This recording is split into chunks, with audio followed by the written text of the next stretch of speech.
go.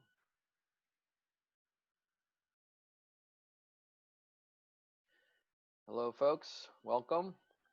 Going to get started in just a matter of minutes.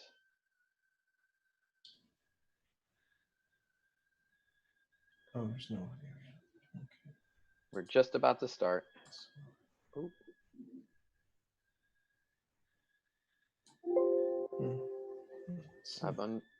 I've unmuted you, Scott.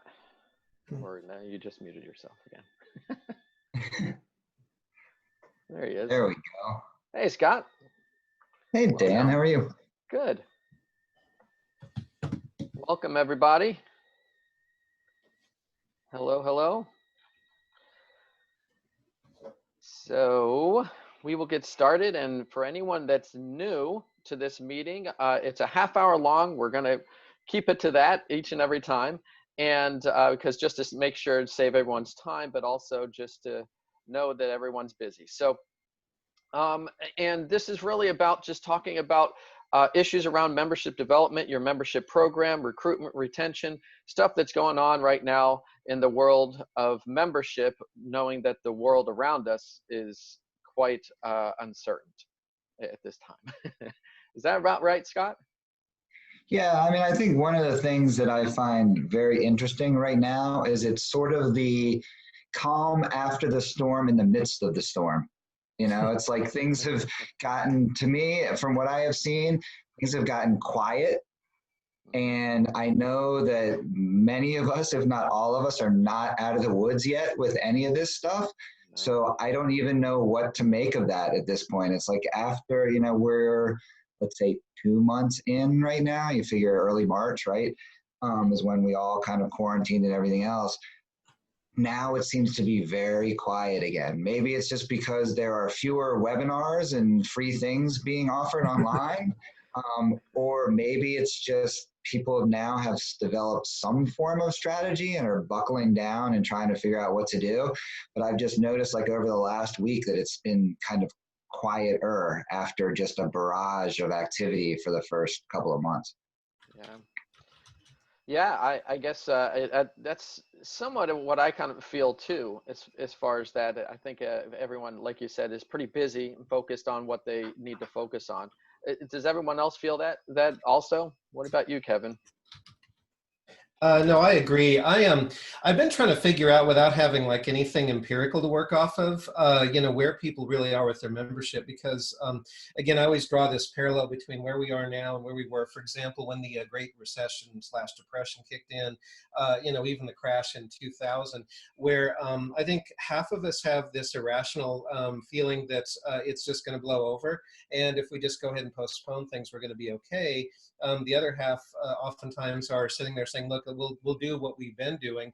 And then, of course, if we see a downturn in our results, things like that, we'll go ahead and, you know, pull up and, you know, maybe then change our tactics. But none of it's really based on, you know, sort of like a clear strategy, because I don't think most of us are trained to turn on a dime, and a lot of us don't do good contingency planning. And why would we? I mean, who thought that, you know, some kind of you know, virus would knock us out for 2.5 months already, and God only knows for how much longer. So, Yeah. Yeah.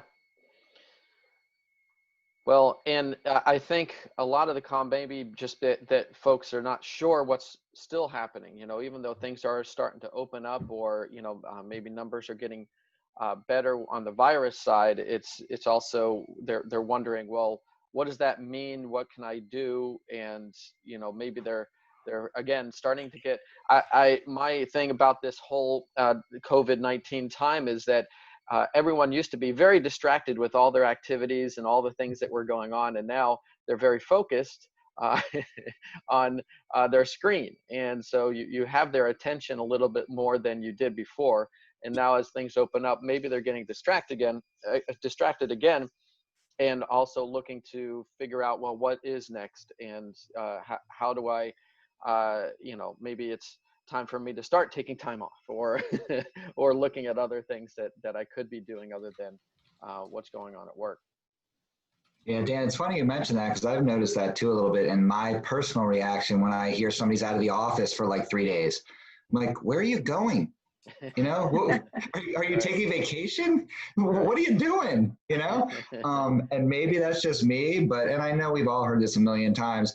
Every day is kind of the same. You know, the weekend is no different than the weekdays at this point, but it should be, but we still have nowhere to really go. And Yeah. I personally am in no rush to go where there are an excessive number of people. I just Right. don't see it being safe. I know plenty of people do. I mean, I'm following all of the online stuff for my own community, and there's people like, open your doors, I'll be there tomorrow. And I'm like, are you kidding me? Okay, you go. I'm not. You guys go and do what you guys got to do. I just don't think it's going to be safe. But I am curious to know what, and I'm not looking for an answer, but I'm curious to know what people are doing to stay busy, because I find that I'm still taking advantage of as many resources as I can, and I'm in my own head a lot because I've got nowhere else to go. And that's probably scary for some people. In some ways, it's scary for myself to be in my own head all the time, trying to figure out contingencies on top of contingencies on top of contingencies. But it's I think that's where a lot of people are. We've all been holed up for so long that even with the opening or the slow opening in many communities, where are we going? Right. Well, Scott, one thing I might point out is just with, I mean, of course, you and I think, work with a similar number of associations at any given point. But what's been weird is to watch the people who went ahead and launched a survey, and they get really good response now when they wouldn't have before, because, hey, all their members are in the same boat that you're describing there. And what scares me a little bit, frankly, as we sort of come more into just membership recruitment areas, is the fact that, you know, a couple of people actually want to launch, you know, fairly large scale campaigns because that's what they told their board. Their board are aggressive business people, and so they're just going to do it. But I'm not sure that that's actually a bad idea, because once again, we're all sort of on our little voyages of self-discovery, oftentimes stuck in a home office for the first time in our careers, and we kind of have a captive audience if we know what to do with them. That's you know, I mean, I can change my tune industry by industry if something flops, but for me, it's a crapshoot, or you know, it's a flip of the coin as well, as to, you know, whether things will work better than they did or whether they will, you know, crash and burn. It's the feasibility doesn't work so hot for this kind of thing. Yeah. Yeah, Kevin, one thing that just popped into my mind in response to what you said is we all want response now, right? But I wonder if because we have people's attention now, we will be able to drive higher brand awareness, and maybe we'll see that result 6 to 12 months from now, right? Like the next campaign that you do. And so the ROI for these campaigns, the immediate campaigns, may be down, but then you're increasing that brand awareness for later when they actually do have the time. And there are lots of industries, as we all know, that don't have the money right now. So maybe they don't have the money either, but they may in 6 to 12 months. So is that enough for your board to say, yeah, keep doing what you're doing, when response in many industries is probably going to be slightly down because of all of the reasons that we all know it's going to be? But is it still a brand and awareness building thing that makes it worthwhile to do? Gail, you had something to say? So I'm glad you both guys mentioned campaigns, because AFS, I'm working for American Fisheries Society, and we were debating what to do.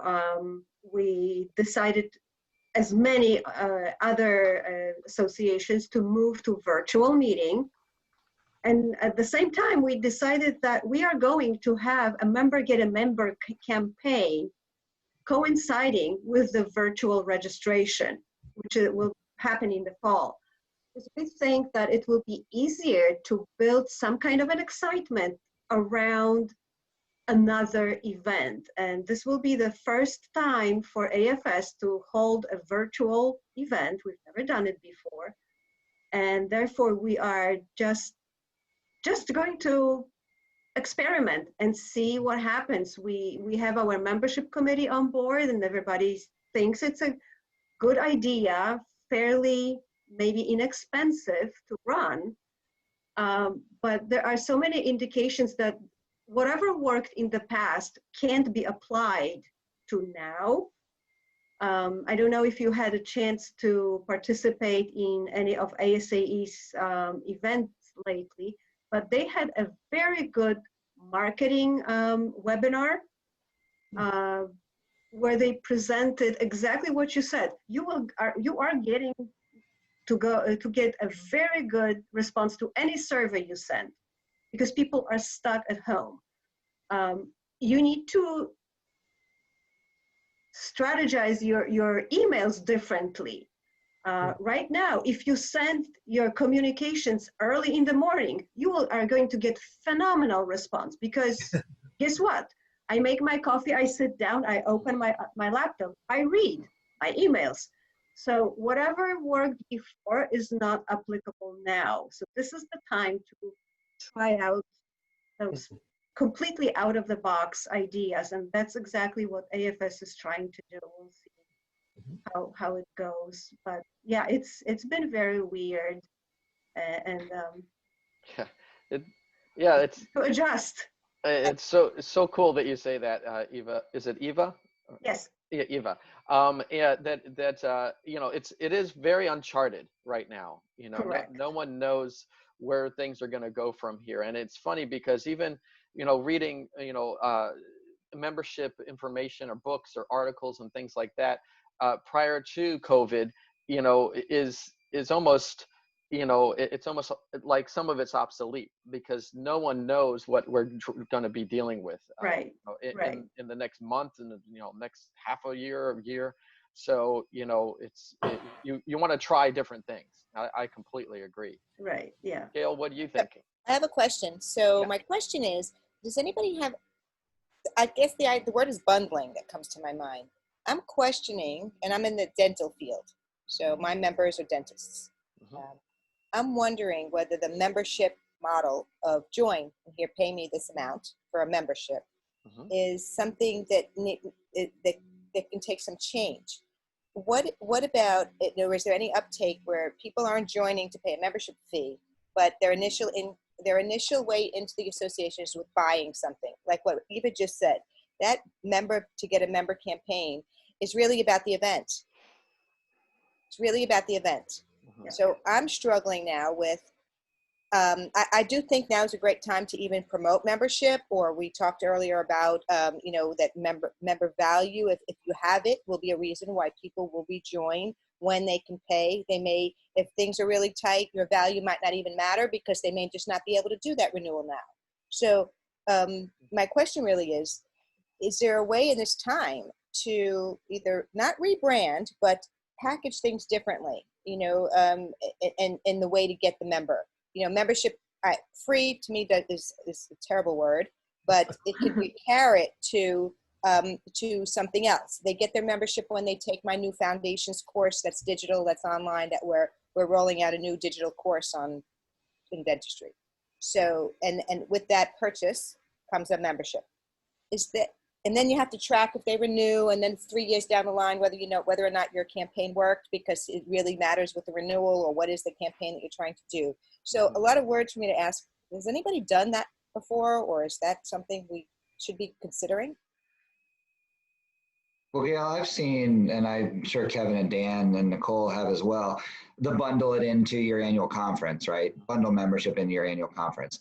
I think that the second or third point you made is the crux of it. It's, are we willing to forego a lot of dedicated membership revenue down the road because a portion, I won't say a majority, of the people that take you up on that offer are really registering for your conference and they're just getting membership because they get membership. So my philosophy has always kind of been, first of all, don't do it. But if you're going to do it, Oh, good. That's what I want to hear. That don't do it. Yeah, Keep going. Don't do it. Right. but if you're going to do it, then make it very clear before, during the event, and after what their membership involves and why they should stay a member. Because call it onboarding, call it engagement, call it whatever you want to get, right? We do that normally. Some associations are better than others, but we do that. These guys, sort of like new members or student members transitioning into regular membership, are going to be much more at risk of non-renewal. So if you're going to do it, if you find that it makes sense, then you've got to develop some form of special, unique communication to them that will increase their likelihood of renewing. Because that's where your money is. It's not just churn, right? Otherwise, you're creating churn. We've seen, and I don't know the exact stats across the board, but you know, let's just say for new members, first year members, you get a 50% renewal rate.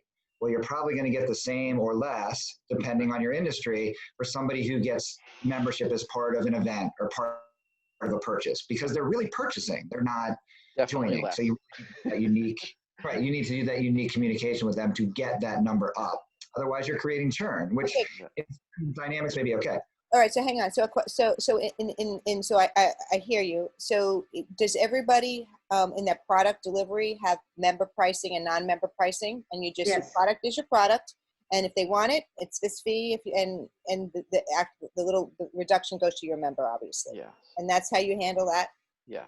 Yeah, so that's why we are, the member get a member campaign now that we are trying to organize is very differently based from years ago when we did offer sign up as a member and get a member registration rate. We thought that if we do it through our existing members, existing influencers, then they will select those people that they know will be a good fit for society, not just a person that wants to get a discount, but someone who will contribute in the future. So that's why we restructured this to have a member get a member campaign through our influencers. Because that's right, when we offered just as an option, sign up as a member and get a reduced rate, the renewal rate from that pool of people was horrible. It was not worth even the effort on our part. Okay, everyone's saying the same thing. Yeah. So, and from my experience, Gail, and this is a great topic. Thank you for bringing it up. I'm sorry, it was just on my No, mind. it's great. So, you know, yeah, I completely agree with Scott and what he was saying. Basically, you're going to get a horrible renewal rate from those that you bundle free membership into whatever product or event, you know, registration that you're thinking of. And from my experience, that's always been the case. So what I've been doing, in fact, I'm kind of experimenting like Eva does, is doing right now in my organization. What we've been getting, we have a lot of webinars happening just out of the blue. You know, we are constantly doing new webinars, and we for the first time have started charging non-members for those. Okay, they used to be just kind of for everyone and anyone, and so for this one, what I'm doing is that we are charging non-members, and we got a bunch of non-members that actually participated and registered. So what I'm doing is following up immediately with a message that says, hey, I can give you back all that money if you into payment. And basically, you know, if you join within the next couple weeks, we'll put all that money back in as credit towards your dues. And, you know, for some of them, because we're a trade association, they had 10 employees that were registered. So it's like, you know, hundreds of dollars that they'll get back to their dues payment, and if they join by a certain date. And then I tell them, then you get all the remaining webinars in this series for free because you're a member. And so that's an additional savings that you're going to have going forward. But you know, in a matter of time, it's going to pay for itself. So again, by bundling it free, you give the membership no value. If you get them to register and then do a membership afterwards, you can, you know, show them what the dues is, you know, value is, and then also give them some type of incentive to join based on the fact that they participated in something and were engaged. That's an excellent idea. That's a great idea. Yeah, it's again, experimenting just like you, Eva. We'll see. I don't know if it's going to work. We'll see. And again, they're kind of small pools of prospects that we're dealing with. It's not like we had a ton of non-members, but you know, if we get just even one or two to take us up on that, that's big, because we don't, you know, our recruitment isn't, you know, per month we get maybe 3 to 4 new members. So, you know, 1 or 2 more would be fantastic. That's a lot, yeah. Yeah. Paraphrase of what you said, but one thing you said that stuck in mind from earlier was kind of along the lines of, look, you know, we just rebundle or repackage things a little bit for now without rebranding. And I feel almost, I mean, again, this is the Pollyanna consultant for me, but, you know, we almost have this opportunity to experiment almost without consequence at this point, because, you know, I mean, just like we're here, and I know you, Dan and Scott have been doing this for a while, but, you know, the little cottage industry stuff where we get people together, you know, on Zoom chats. I mean, you know, that to Eva's point before, you know, she's got volunteers who think this might be a good time to launch a member, get a member, to reach out to the right people, things like that. I mean, there's a lot of different sort of small scale activities I think can be engaged in. I'm always a fan of those because not much planning goes into them. There's not much reputational risk if something crashes and burns, and you're not committed to it in the long term. It almost means like right now you can do things that maybe you couldn't do before. So yeah. Yeah, exactly. It's you know, a new frontier, basically. Wild West.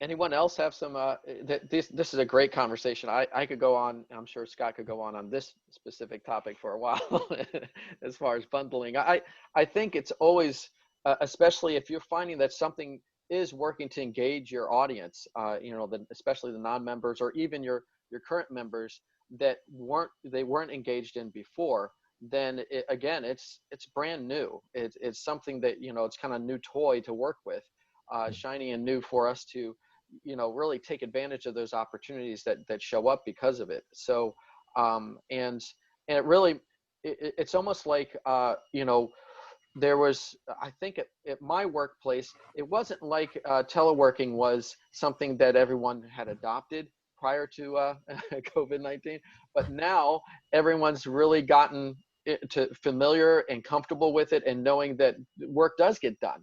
And so, you know, because there's always that perception that people go home to telework, who knows what's happening and what really is getting done. Are they very productive? And it's been amazing for people to see their minds change, to know, hey, I can do this. I can actually use Zoom. I can actually use, you know, Microsoft Teams to actually, you know, do what I need to get done. And it's, you know, it's almost forced everyone to realize that this is something we can choose to use as a new tool. Yeah, and yeah, exactly. My counterpart there is saying that, you know, more work seems to be happening. Yeah, because again, just like Eva, she's reading her emails during coffee in the mornings, and you know, that's probably not something she always did when she had to commute. So it's, you know, it's a different way of looking at things. Yeah, I think it's interesting when it comes to membership and member value with this sort of new workday.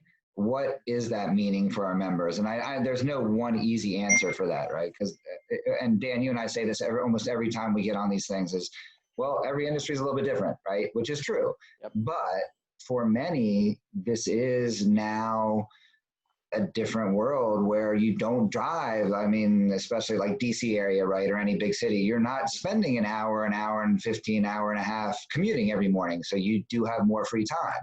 What you choose to do with that time is obviously your own decision, but most of us will now sit down and have breakfast and go through our emails and pay more attention to some of the social media and things like that.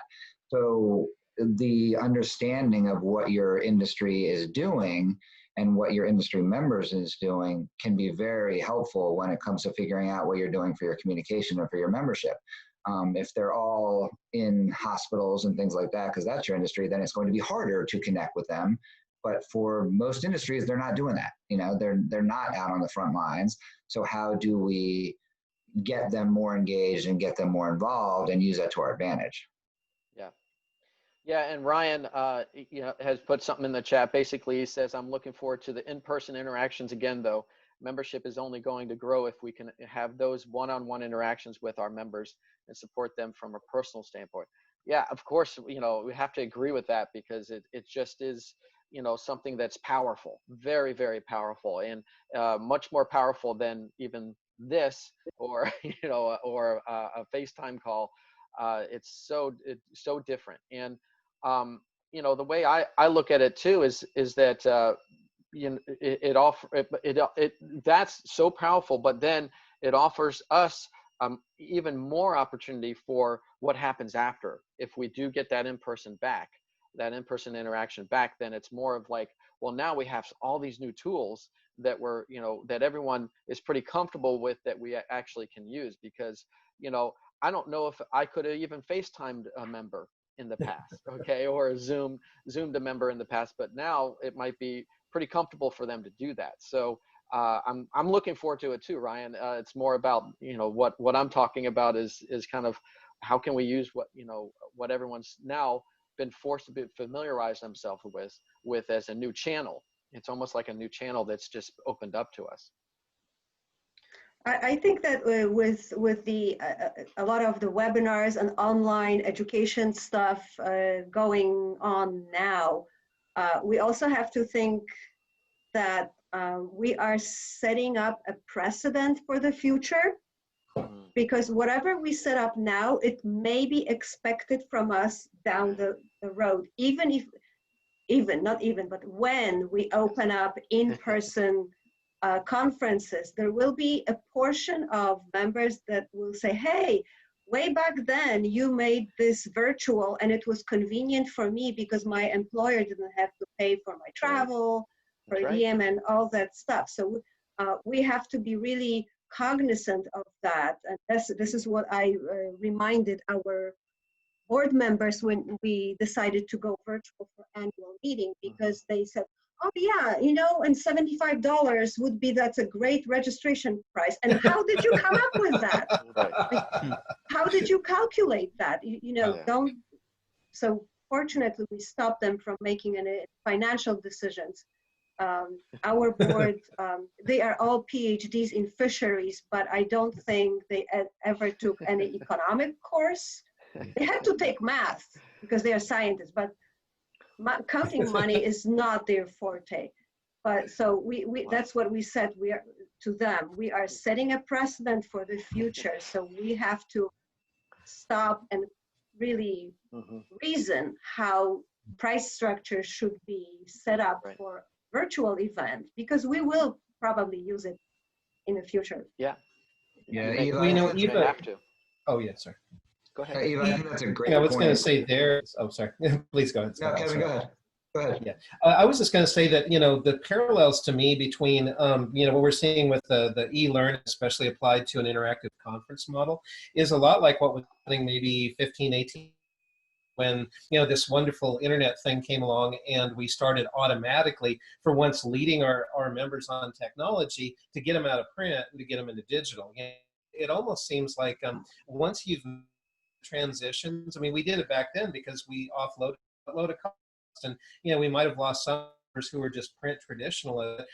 Here, I think that what will happen is not only the precedent you're describing, if they do stick you with bad pricing, is that people may find that they like that electronic version enough to want to keep it. And then the question almost becomes, from like a speaker and a content management standpoint, is do you have your in-person conference, you know, the major one in a year, and then have like a few months offset at least, a digital one that people are starting to grow to know. And this, you'll probably find they're very different audiences, even after, you know, the dust blows over and we start to see, you know, people more willing and more able to travel again. I mean, because I think on average, 20% of your members will attend your major meeting in a year. If that comes down by 6%, and those folks convert permanently on more digital creatures, yeah, that's a pretty good audience. I mean, I think it's a group that you can almost repurpose your content and continue to serve in that other idiom. So it's really not a bad thing.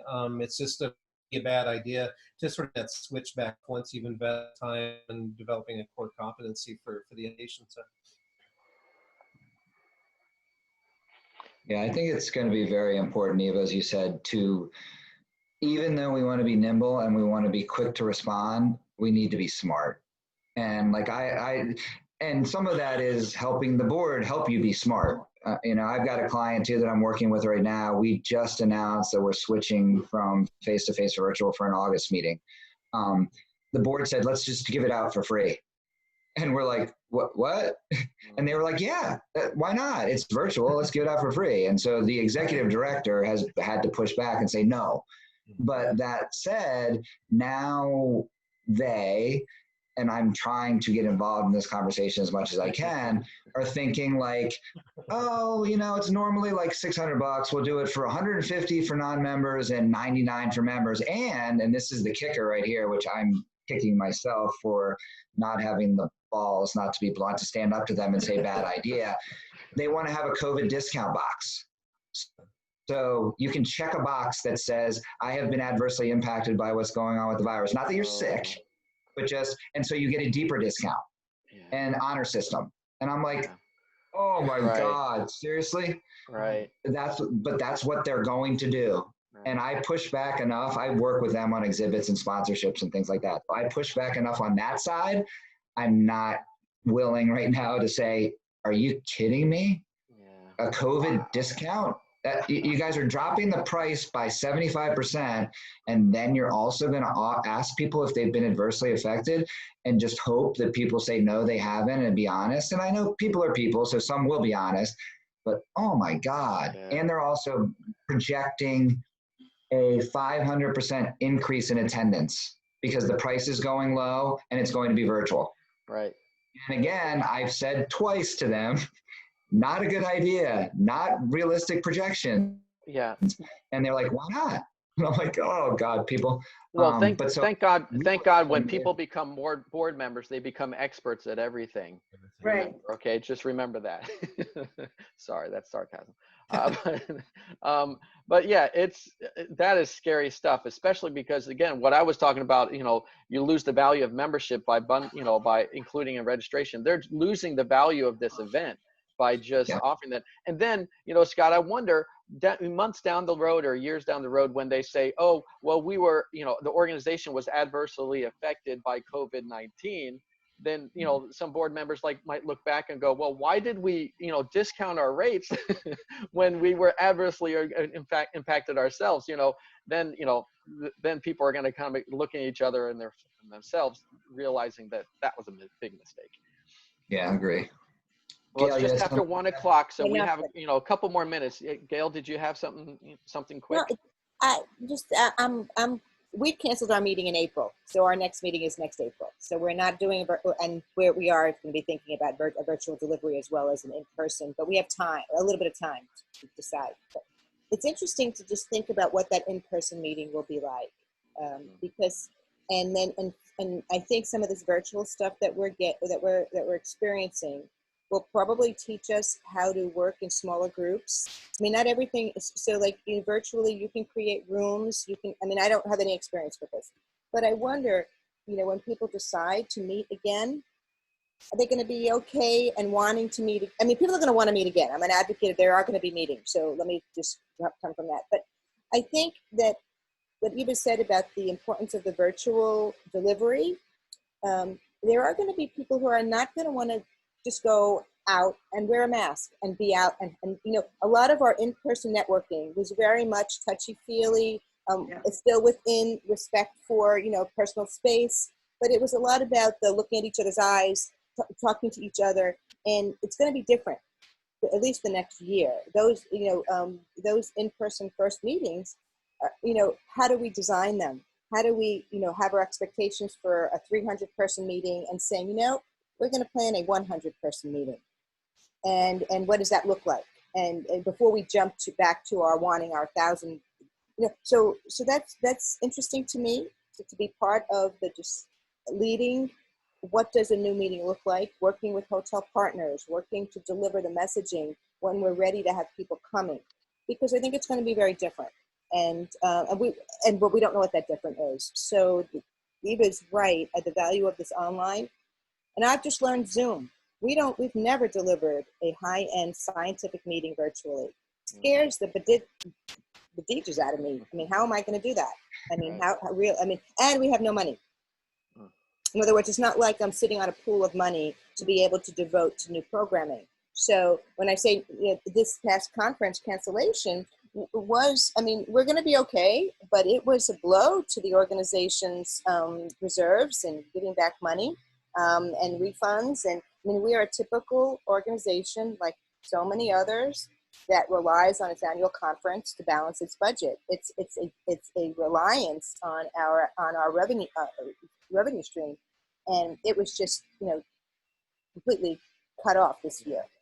So we need to rebound from that. So I just wonder, what that's going to look like. So I'm challenged on a lot of fronts right now. And I'm accepting that challenge, but I'm also putting it back to some board member decisions. They, this conversation Scott just brought up with pricing, we're going to be setting pricing. I mean, and I already know they're going to say, we charge $1,095 for a dentist to come, we're going to cut it down. I have to lead that conversation. Okay, no, we're not charging $295. Okay? Well, And I need revenue. I mean, I need revenue. Yeah. So, well, that, and it's Gene, interesting. Gene asked a great question in the chat that, you know, hopefully we can get to the answer maybe at the next time that we do this, but is there any data about what are realistic projections or expansion of audiences by offering virtual events? And then, you know, the other question there, Gail and Eva and others, about the pricing of that and trying to figure out what, you know, what we really should charge for those virtual events versus in an in-person event. So, we'll, Gene, yeah, I go know ahead, we're Scott. running out of time, but just Gene, real quick, the only stat that I have seen recently, and this isn't a good gauge for anybody, is that I think the last MMCC that ASAE did in person was, I know at one point it was up to like 1,000. I think the last in-person one was like 500 or 600. They just had 3,000 people online for free. I mean, that's a great case study. Yeah. That's for free. So- And, you know, and I'm seeing things pop up even in our space now for $4.99, $49.99. I'm not buying it because there's so much free stuff. I'm with you, Gail. I'm like that too. Whenever I see a price now, I kind of And go, I why are you charging? Yeah. And I Yeah. think launching now any kind of webinar for a fee is good luck to you, but I don't think people are going to pay it. I think that for those that are trying it, I think the timing's wrong. Come September, different story. Perhaps. Well, Yeah. well, I want to thank you all for attending this free meeting. And Thank you. Thanks for organizing it.